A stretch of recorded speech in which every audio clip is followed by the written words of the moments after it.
Assalamualaikum. So, get ready with me kasi we have a scheduled work in the office for today. So, ayan, let's get ready. To start, ayan, gamitin natin itong sa EB, yung daily dose nila. Alam nyo ba yung kung saan ako nag-work ngayon? Siya yung first company na from that time na nakagraduate ako until now, siya lang.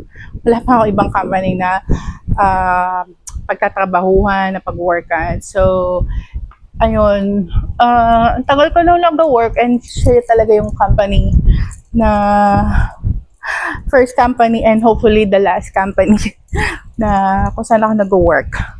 And, ayun, actually, just a background, a fun fact.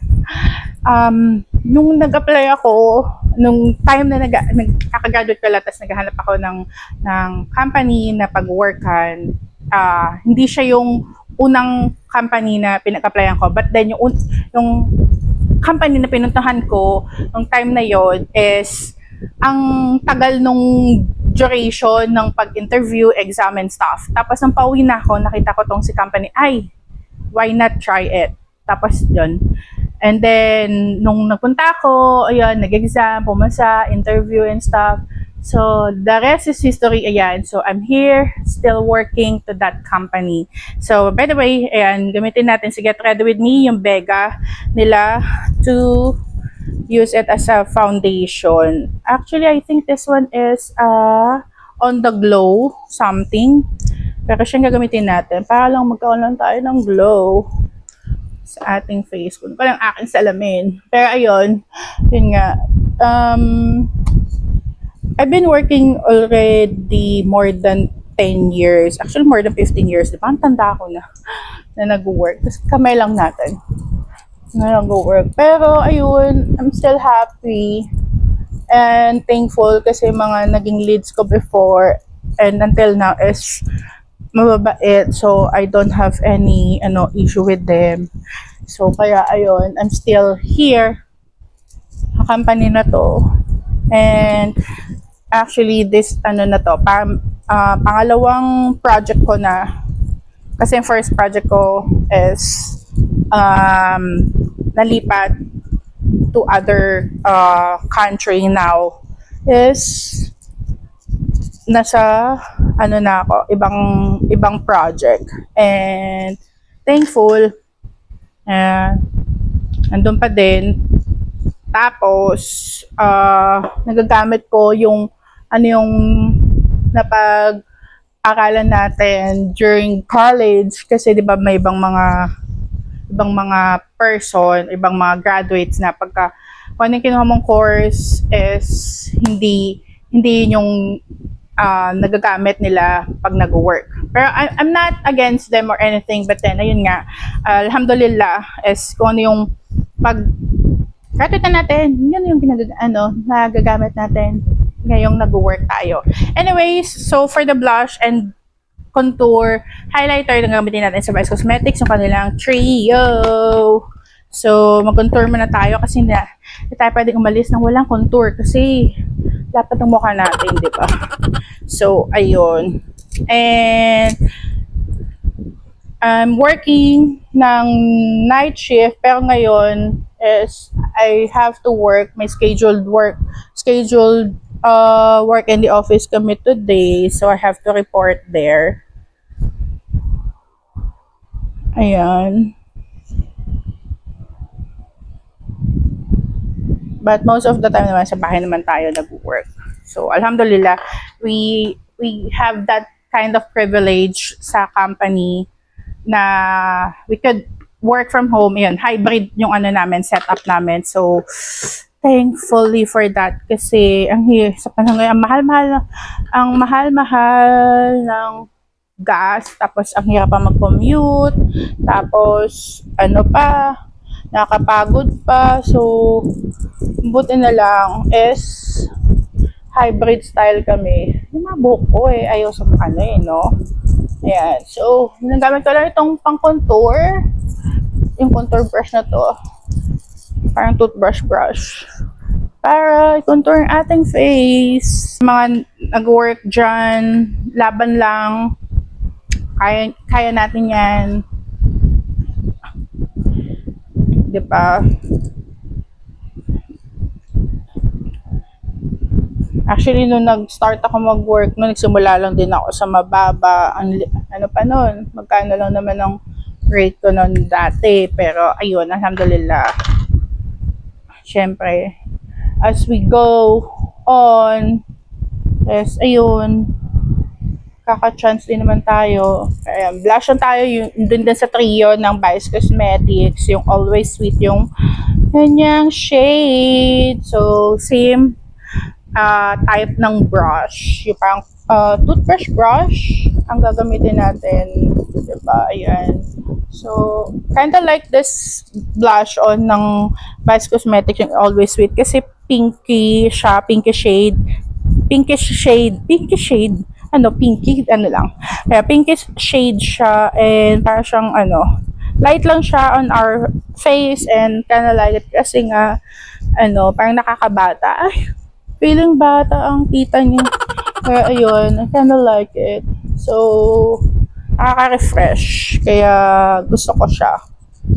At yung buhok ko talaga, nakatuto kasi sa akin yung electric fan. So, medyo inuso ko lang kasi ang init mga sis. Grabe naman talaga init ngayon. Hindi ba? Kung saan napupunta yung chismisa natin habang ako yung nag-get ready. Pero yun, talon-talon, walang focus kung sa ano yung di-discuss, ano yung kukwenta ko sa inyo. Pero anyway, pagkilay na tayo, at ang kilay pa din na gagamitin natin is yung sa Lucky Beauty, pero bago lahat, is gagamitin ko tayo itong spoolie para i-brush yung ating eyebrows kasi kung may mga nadikit dyan na products is matanggal. Ayan. At naluluha na naman ako. So, mag-eyebrows lang tayo. So, ayan, nakapagkilay na tayo. Now, lagyan lang natin ng highlighter ang ating face using pa din yun dun sa trio ng Vice Cosmetics.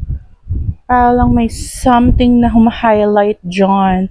So, ayun nga, going back sa kwento natin. Kayo din ba naka-experience? Alam niyo ba nung dati, nung nag-a-apply pa ako ng work, I have this company, hindi ko na mention yun, kung anong company yun, na I feel like I was discriminated. Kasi, yun nga, kasi I am a Muslim, ganyan-ganyan. So, yung way ng questions nila is more on, I'm not sure kung ganun ba yung way nila or I don't know, pero I feel discriminated during that time. Kasi more on my religion. So, hindi ko alam kung curious lang sila or what, pero I feel like hindi siya normal na during the interview. Kasi yung parang interview, hindi siya more on sa skills and lagay lang tayo kasi parang hindi yung sa Lucky Beauty yung pen, pero ayun nga, hindi siya normal na ganun yung itinatanong kasi ngayon kasi sa company ko ngayon ay nakakapag-interview tayo ng mga people na gusto natin mag-join sa ating organization, sa ating team. Pero yun nga, nung time na yun, nung interview ako doon sa company na in-applyan ko dati nung mga panahon na yun, I feel discriminated kasi the way of questioning sila is hindi siya, parang tingin ko, hindi related sa work na ina-applyan ko. So, anyway, ayun. Now, let's set our face. Siyempre, yung na-feature natin the last time, yung ito pala, Laura Mercier. So, syempre, papasok tayo sa office. So, let's use it. Ayan, mukhang kukulog. Mukhang kukulog. Kumukulog na. Mukhang uulan. Mali ang ko. Mukhang uulan. And, nag-message na yung mga kasama ko, mga ka-team ko. And, umuulan na nga daw sa kanila. So, ay, good luck talaga sa pag-uwi later. Ayan. So, gamit lang tayo ng brush to set our face. Ay, nasa na yung brush kong isa? Wala dito. Sino? Ito. Ayan. So, brush lang gamitin natin to set it. face lalo. Naset na natin ang ating face ng setting powder ng Laura Mercier. Now, let's use this Fashion 21 multi-palette na makeup. Yung kanilang ganyan siya, yung madami ng mga, kompleto na siya. Meron ng contour, blush, and the rest is mga eyeshadow. So, iset lang natin ang ating contour. Yan. So, ayun. And alam nyo ba, nung time na nag-start ako mag-work, nung time na yon, nung natanggap ako sa company kung saan ako nag-work ngayon, at first, ayun ng parents ko kasi bakit daw, yun nga, yung work ko is panggabi, ganyan. Hindi pa sila ganun ka-open. But then, ayun, pinilit ko sila na eto na, may work na ako, ganyan. So, ayun, natanggap naman nila and open na sila sa ganong setup. Sanay na silang gabi ako pumapasok. Pero,